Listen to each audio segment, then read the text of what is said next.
Hey everybody, welcome to KastorCorner.com. I'm your host Khalil, here for another Toy of the Day here on our YouTube channel. And tonight's Toy of the Day is brought to you by Bandai.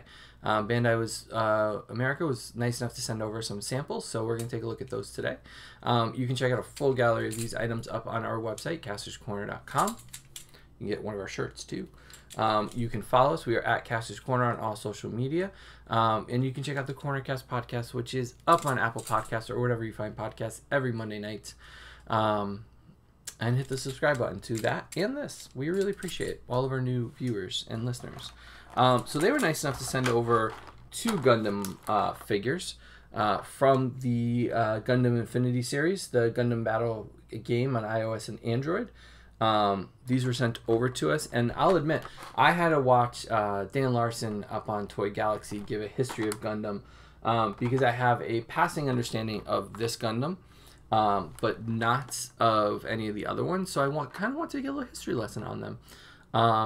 And they've been around a long time, and I mean, they've been part of pop culture in the comic book sci-fi world for decades now, and you know, he did a 30-minute video on them and explained like the history of them all.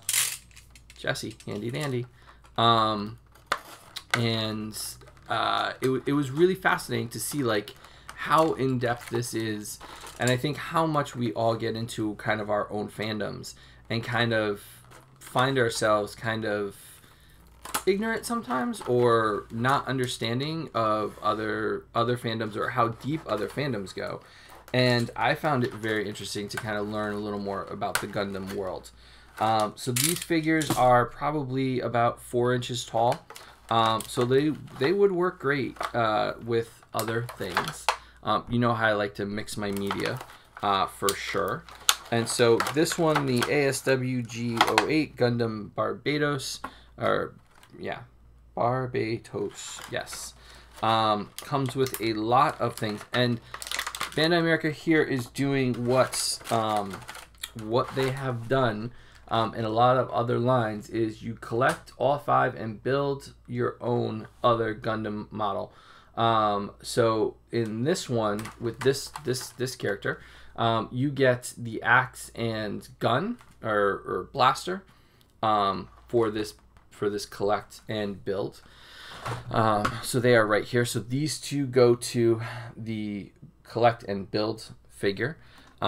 This one comes with a large sword, fits very nicely, and a large club type weapon, which also fits very snugly. The handles on these are slightly bendy. They're a softer plastic than the actual figure itself. So just make sure when you're storing these collectibles or posing these out that you just take care. They might need to get just straightened a little bit so that they don't they will droop a little bit. So you want to just be careful as you're storing these. But really nice weapons for the scale that they're in. As you can see, here's the sword in his hand, which looks really cool. So let's pick apart this guy for a second. The articulation here, the shoulder pads on the shoulders kind of help give him a little more movement. I mean, it is a giant robot, so you don't expect a ton of articulation or movement for a figure like this because, again, it's a robot, right? It's not going to be moving super a bunch. But it's got ball-jointed wrists here. It's got single-jointed elbows, ball-jointed shoulders, a decent range of motion here. I mean, you're not going to sit him down, right? You're not going to sit him down in a vehicle. So you can kind of pose him out there. Ball-jointed ankles as well. There's not as much range of motion, but I think what really stands out to me is the paint.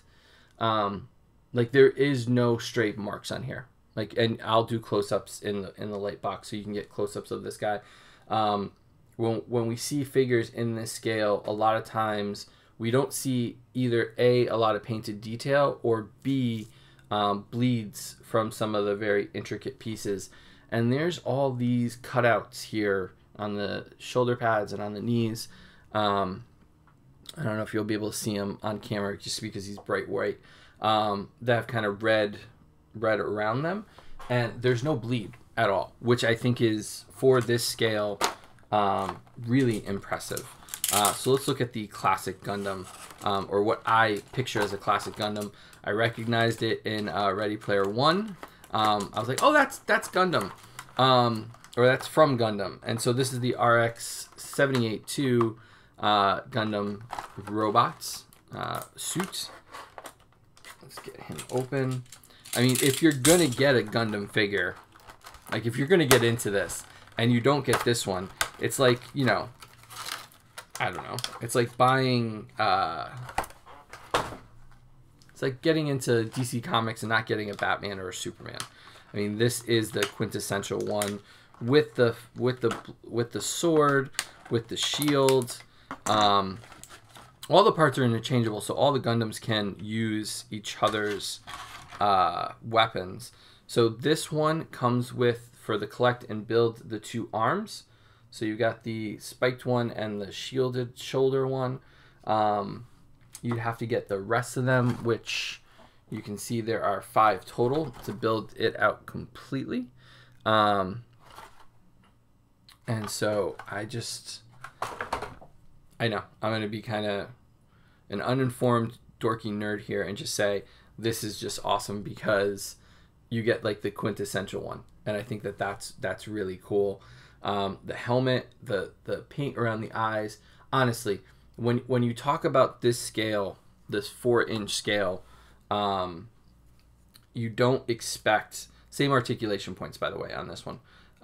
You don't expect to see a great number of good detail for it, just because you're not going to see it. It's so small that you don't get this level. I mean, even on some of the Star Wars Black Series things, I see some paint kind of splotches here and there. The paint is exquisite on these Bandai ones. So one criticism, I guess, is, so here's his shield. It has a very small peg on the bottom, you can see. The hands are built for the swords and some of the other weapons. And I am honestly having a little bit of trouble positioning it correctly. Oh, that's because my fault. It's not that. So little peg, little hole, goes right on. That was my fault. 100% my fault. Sorry about that. Weapons do fit very snugly in the hands. So there you go. Classic looking Gundam. He's got a good range of motion. Shoulder pads here, ball joints here. Because the pads are part of the actual shoulder itself, they're not separate pieces. Oh, they are. Well, there is a component that moves, but you don't get as wide of a range of motion. But it is a ball joint, so it does pop. So it kind of, I don't know about the legs. Yeah, they're all ball jointed. So it kind of gives you a little bit of options there to replicate the model kit idea of being able to pop them apart and kind of switch parts here and there if you want to Frankenstein and build your own and make your own kind of original one. But you can get them into some fun poses. You can get them into some fun fights. So I think for my first Gundam figure, thank you again to Bandai for these. I'm really impressed. Like, honestly, collecting the 3 3/4, the 4-inch lines of a lot of different things, you don't see this level of quality in the paint. And I've been honest. When people send me something and there's issues with it, I will tell you right away. I would like it to be a little more articulated. But for the price point, I think they're under $20. I think they're around $12. And these should be popping up at different places based on the Gundam Infinity series. And you can download the iOS Gundam Battle game. Yeah. Gunplay Warfare Gundam Battle. That's on your Android and OS devices. Having this version and knowing that there is one that can actually walk overseas, that is modeled after this, it's kind of fun. And so he is definitely going to end up up on the shelf over there because you made a new fan today. I don't know if I'd get into the cartoons, but going forward, if there's new stuff out, I might be interested. It might be kind of fun. And I don't say that lightly. Like I said, I think the articulation is good. I wish it was a little bit better to give him a little more range of motion. I think it would be a little more fun. But I think that they're gonna look great. They're gonna look fun with all my other stuff. So thank you again to Bandai. You'll be able to pick these up at retail soon. And check out a full gallery of them up on castorscorner.com. You can follow us. We are at Kastor's Corner on all social media, and you can check out the Cornercast podcast up on Apple Podcasts or wherever podcasts are found. And hit the subscribe button for both the podcast and this, whether it's under the regular Gundam or the Barbatos. Hit the subscribe button, watch an old video. We really appreciate it. The more of you that subscribe, the more cool things we get to do, and then we get to share them with you. And really, that's been the most fun part of this journey. So thank you guys for watching, and we'll see you again tomorrow night for another toy of the day here on castorscorner.com. And again, thank you to Bandai. And again, thank you to Dan Larson for doing all the history lessons for us. So when we don't know about something, we can go watch them and then do reviews of our own. So thanks again, and we'll see you tomorrow night for another toy of the day here on castorscorner.com. Good night, everybody.